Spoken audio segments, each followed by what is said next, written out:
ಇದು ಮಾತಿಗೆ ಹೇಳೋದಲ್ಲ, ಒಬ್ರು ಮಾಡಿದರು. ಕರುನಾಡ ಪ್ರೀತಿ ಸಿಕ್ಕಿ ಬೆಳೆದ ಸಾಧಕರು, ಅವರೇ ಕಷ್ಟಕ್ಕಾದ ಗೆಳೆಯ, ನಗು ಮುಖದೊಡೆಯ, ಗಂಧದ ಗುಡಿಯ ಮಾಲೀಕರು.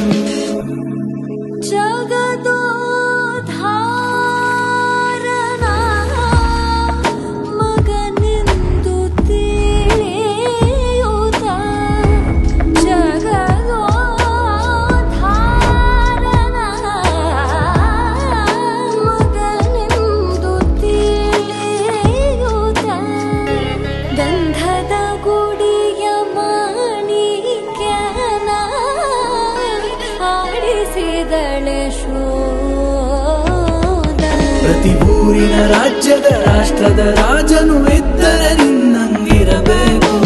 ಜಗದೋ